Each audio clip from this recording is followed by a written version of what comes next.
Well, hello out there, young people, creators of all kinds, young and old, actually. Welcome to The Connecting Point.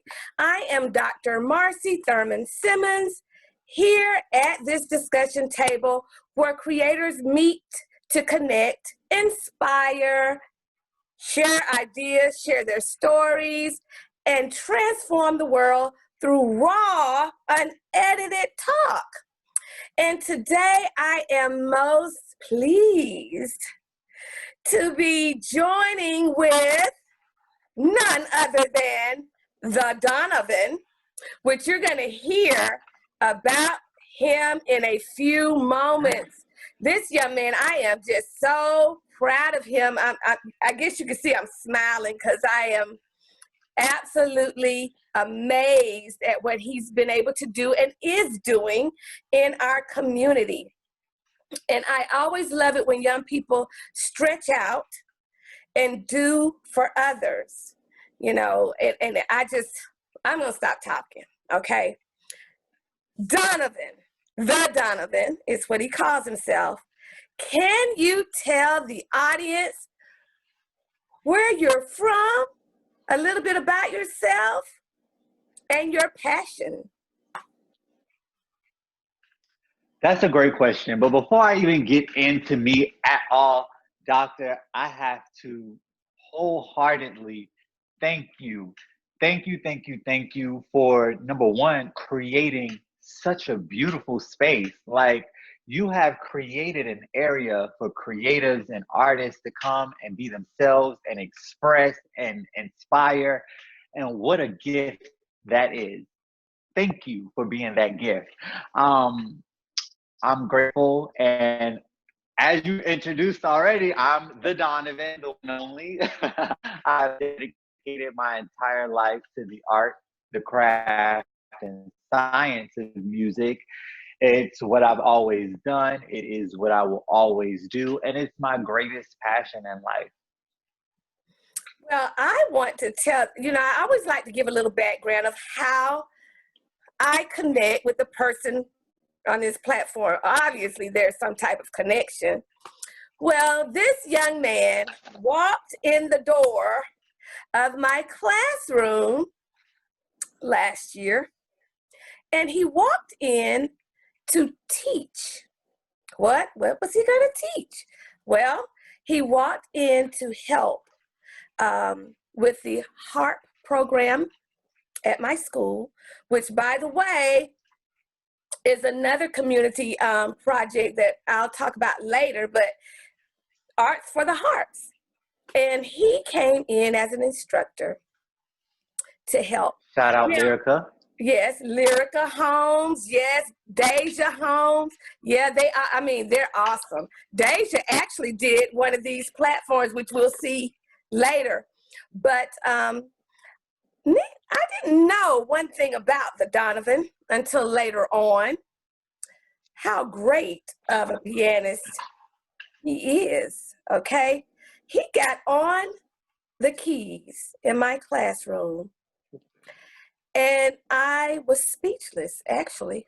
To see an African-American young man play those keys like he did, oh my gosh.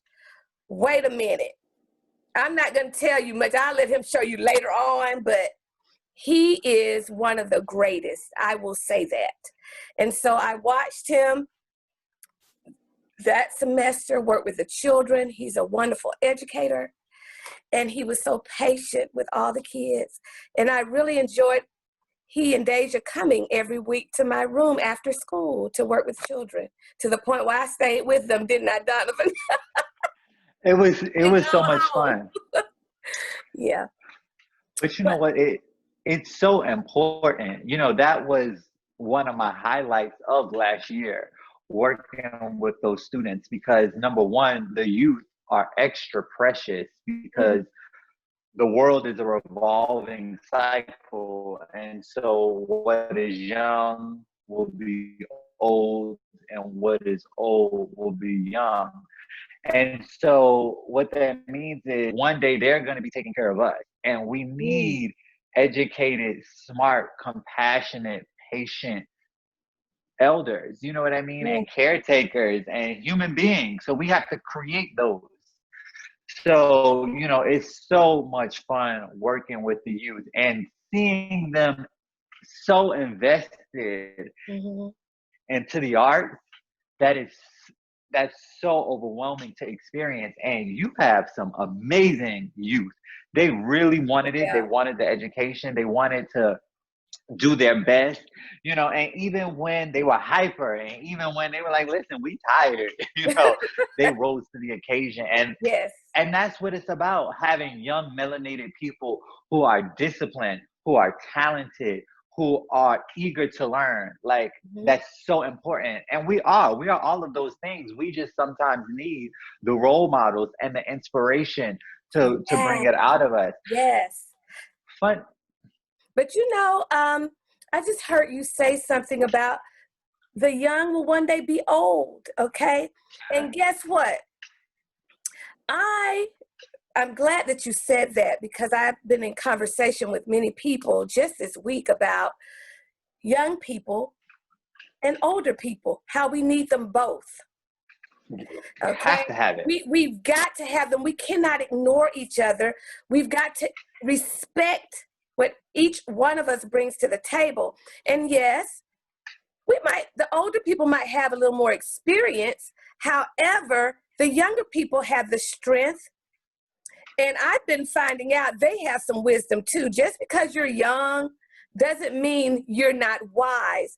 And just because you're old does not mean you are wise, because I've seen the flip of both. And I really have. I have learned so much from young people, oh my gosh, who've had to speak back into my life and they didn't even know they were doing that. So I want you to talk about, you've talked to me about a project you've been working on, but how have you been able to bring in the young and the old with your art form? That's so many amazing points. And the fact of the matter is this: wisdom is a special thing, and it takes experience to gain such wisdom. And so our elders are so important because they come with a lifetime of experience Yes.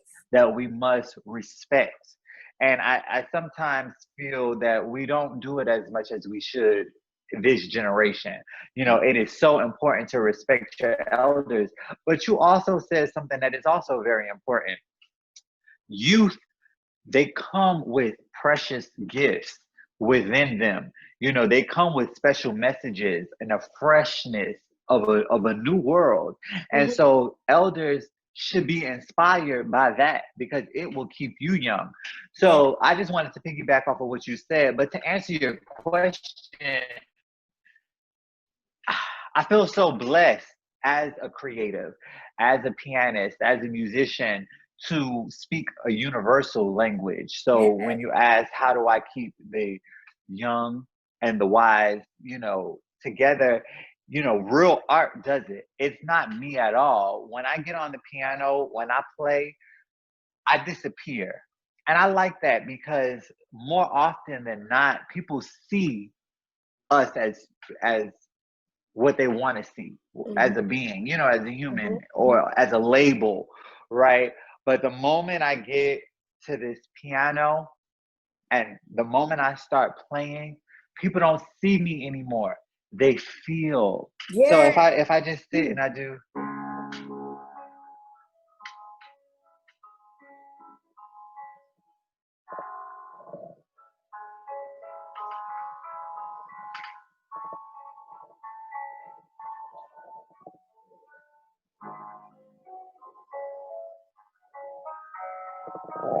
you know, I, like, it's so much passion there. People start to lose focus on, oh, it Mhm. becomes, oh, what is this? So young and old alike, they're drawn to it. And it's the creativity, it's magic. Music is magic in the Yeah. highest form. Mm. It's spiritual in the highest transformed. That's why we praise, and that's why we worship, through song, because it takes you to a different level. So I think the gift is what connects young and old. And through the gift, I've been able to have all kinds of people come into my life. And you know what? Teaching with you and, through the various organizations that I've worked with and even my own, I find I'm learning so much about myself working with the youth.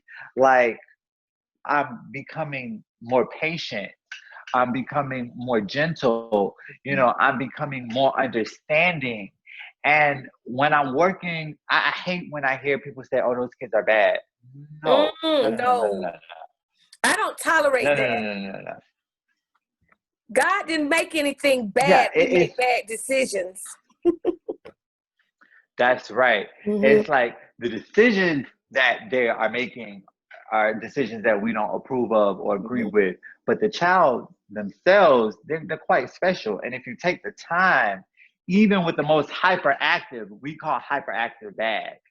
No, I was a hyperactive child, and I got quite often labeled as bad, but it wasn't that at all. I just needed stimulation. You know what I mean? I needed to find my passion. I needed to find my way. And so, yeah. Well, Donovan, can you talk a little bit about how you started? Or let's say this, when did you discover your gift for playing, and what age? That's a great question. And most people are surprised to know that I'm a late bloomer in the grand scheme of things. So piano was actually not my first instrument. Okay, I started as a cellist. I started as a cellist, and yeah, I was maybe 7 years old, and I could do it. I learned, but it was like, I'm bored. Okay. But I had, I didn't have a choice. I stuck with it, and I switched instruments. I went to viola, all strings, until one day I was 11 years old, and this is late in life, considering what people would try to tell you. But I was 11, and I was doing public speaking. 4-H, shout out to 4-H. That program changed my life. It changed my life in many ways. But I was a great public speaker, and so I was going to a different national competition, and I walked into where we were going to be staying, and I heard what I played for you just a minute ago. It was the first time I had ever heard this song, and I didn't know where it was coming from. I didn't know who it was coming from. I just knew I was in love, and I needed it. So I literally ran to the sound. And there was a young lady, her name is Simone Ridgway. I love you, Simone. That's one of my dearest. She was at the piano. She was playing Moonlight Sonata by Beethoven. And that moment changed my life forever. Wow. I knew that I would never play another instrument, that I wanted the piano. And it triggered or ignited something in me that was never there before. I got a keyboard. It was just another story how I got that. And I practiced hours and hours and hours until I could play that song. And it never left me. Like, to this day, I literally, no judgment zone, but I've never been one to do drugs. I know that can be cool. People on TV do it, whatever. I've never done it because literally I experienced the highest form of euphoria when I'm playing. It's a real thing. Like, I feel out of my mind, like high, you know what I mean? When I'm playing. And I always feared that if I did something else, that it would mess it up. take that gift away from me. So I never had the interest because I get high every day, you know, for hours at a time. I don't know what y'all doing, but I you know, but that's how I got started. And you know, it was always there. Yet when you just said something about you didn't know something that you didn't know was there, and there was a scripture that just came to me when you said that. Before you were formed in your mother's womb, I knew you. Okay, so you were searching for what was already there with the cello and all those, but when you heard the instrument that you were supposed to be connected to, a baby leaped inside of you. I'll because that's the best way for me to describe it. That's what it was. When something leaps inside of you, it's special, you know, and it was always there. And it's apparent. I even have watched you play, and your expression, you could tell you've gone somewhere else. It's an out-of-body experience. But, you know, and everybody has that. And that's one thing that God was sharing with me, that everybody has something that brings them out of themselves. That's how special it is. There's a creative part of you that hones into that special gift that you have. And if you don't connect with it, it's almost like you're wandering in this world lost. I can't even fathom. It would be a nightmare to think about who I would have been or what I would have become without those series of events. I can't imagine my life without this gift. It has allowed me to express myself in a way that I never knew possible. You know, and I'm about to get emotional even thinking about it. Like, in my darkest hours, you know, this has been my catharsis, and it has literally saved me. You know, when I felt I had nothing and no one else, this was my saving grace, you know, the gift. And so I'm so grateful for it. You know, find your passion. And I don't care what people tell you. It's not gonna be lucrative, da da da. You follow your passion. Mm-hmm. You gotta work hard though. Work hard and be the best at it, and follow what you love, and you know, your gifts will open doors for you. And you know what, Donovan, I think I said this to you in a conversation last week or so, something that I didn't understand, why creators, you know, the platform, we have a platform, which Donovan mentioned earlier, for creators. Why creators spectate and do not encourage other creators, or, you know, or either, or share their own area of creativity. And what you said to me was, we're going to always have that. But I do know my passion is connected to people in some type of way, and getting them to realize who they are. Because if you realize who you are and the gifts that you carry, your creative side, you won't have to envy anybody. You'll be happy in what you're doing. Right. And you get to live out your purpose with joy. And so if you can, for a moment, speak a little bit about some things you've had to overcome to be able to just want to express it to others, your creative side. Are you kidding me? I mean, it's too many stories to talk about one. You know, one thing that it's a lot. It's a lot. But, you know, I hate to be somber or bring up really touchy subjects, but I have to talk about the facts. You know, one thing that stood out to me was my undergraduate. Two things. Ooh, look, I got an even better one. The number one thing that I had to get over was myself. When I went to undergraduate, I thought I was the cat's meow. because where I came from, you know, it wasn't a lot of young melanated folk that were playing the piano, you know, or that liked classical music. So I thought I was special, you know, and my ego was so nasty and it was so recognizable that they had to break me down, you know, and not in a negative way, but I never forget when my teacher told me, you know, you are not as good as you think you are. Child, I just knew they didn't know a thing.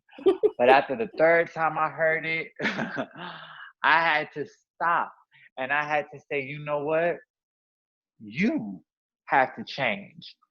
If you want this, if you want to be the best, if you want to evolve, and if you want to grow, let this ego thing go, because you're gonna get in your way and you're gonna lose out on some big blessings and opportunities. And I let it all go, and it was very hard because that's not something that I was used to. And you know, having that tough love really opened me up and let me be the best that I could be. Now, that was one obstacle. There's a second one that I would like to piggyback on too. You know, I was also one of the only melanated people in my undergraduate. I hear that a lot with music students. I was the only African American pianist there, period. And I lacked a lot of the experience that my predominantly Caucasian and Asian counterparts had, because they had been on piano since they were 3, 4. I told you guys I started passionately at 12. You know what I mean? And then even then it took time for me to find a great teacher, and that's a whole nother thing. But I had to work 10 times as hard to play catch up and then to be seen as talented in that genre, you know. So it took so much blood, literally scraping up my fingertips, like peeling the skin off, doing glissandos, you know, technique 8 hours a day, sleepless nights because I had to do theory homework. And then, oh gosh, I remember theory. oh, no, that's, you know what, Donovan, I love theory. I love theory. I did. I was even a tutor for those who needed it at Morris Brown. I love theory. I'm a stickler on it now, but you know, the problem was, and this is why I created my organization. We'll talk more about that soon. But the problem was, when you don't have the background that you should, once you get there, it can be very overwhelming when they're talking about secondary dominance and you know, Neapolitan sixes. I'm like, what are they talking about? Can I just play it right? And I'm like, I could do that, but what, you know what I mean? But you got to be able to write and play that, what you played. You got to be able to write it, understand it, dictate it, which means to write it out. You have to understand how to break it down, analyze it, you know, and these are things that so often, especially in our melanated community, we don't really get. You know what I mean? So, I've overcome a lot, and that's just the tip of the iceberg. We're not even talking about family. We're not even talking about the schools, and you know, life is always going to be an obstacle that you have to overcome. The reason I told that first story is because forget about the obstacles. You have to focus on you, because it's your life. You have to take charge. You have to take responsibility and accountability. Only you can do it. Absolutely, absolutely. And you know, it's so amazing that I have, you know, been interviewing many young people about the arts and creativity, and those that go off to PWIs, I'm hearing the same resounding thing. It's very tough. It's very prominent. And so those students had to work a lot harder. And my son also is at a PWI, and I heard the same thing from him. So with that being said, I want to just right now encourage young people who are at the college level, and you're feeling this way, you have to still do what you have to do and persevere and work hard. Well, anything worth having, guess what? You got to work at it. And you don't let anybody have to work. Yes, Donovan? You don't let anybody put you on the back burner. You know, that's one thing that I noticed at a PWI. For those who don't know, that means predominantly white institution. But I was overlooked in the beginning for all opportunities. They weren't given to me. They were given to, you know, my counterparts. And I wasn't going to stand for it. But I also knew that I had a lot of work to do, because it wasn't just about complaining. It was about letting it be a resounding understanding that I deserve the opportunity, because it don't get no better. You understand? Like, that's how much work you have to put in, to where it's like, it happens in theater. All the time. Don't you be the best. You make them recognize the talent. You put in twice the work. We have to. It's not fair, but life's not fair. Put in the work.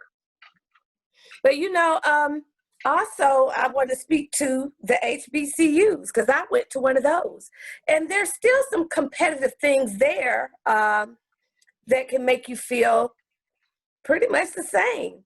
You're expected to do things at a certain level at an HBCU. So I just want to encourage anybody that's in college, do you, but do it with excellence.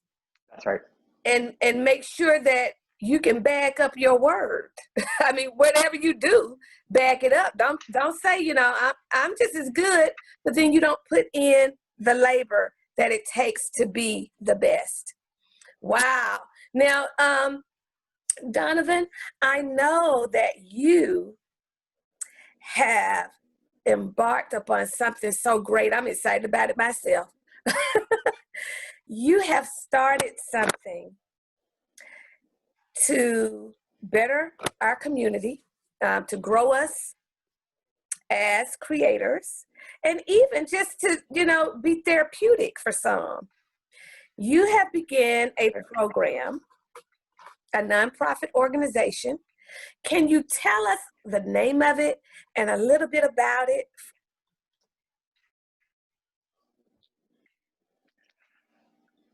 Yay. Okay. So I have founded a nonprofit organization called the Donovans Venom. Okay. I'm the Donovan, right?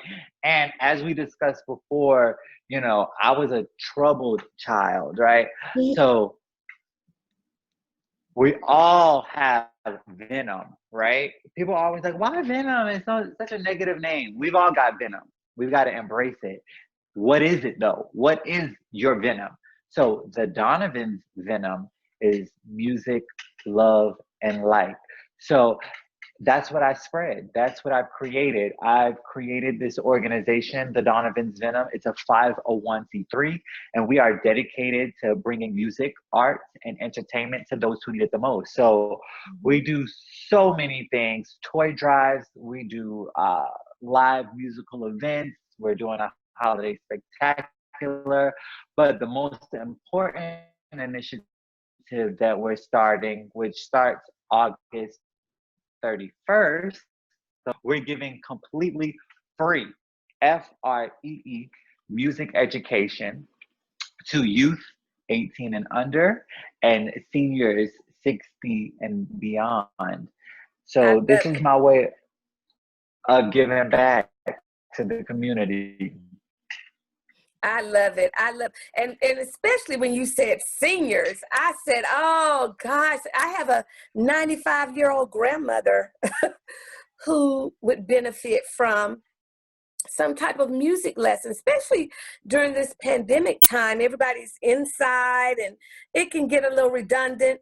That would be something grand, where grandparents and grandchildren could do together. And so I thought that was just a wonderful feature within the nonprofit organization. Now, can you talk a little bit about how somebody could get involved? Matter of fact, let's talk about, do you have any opportunities for volunteering, young people volunteering to help you with the program?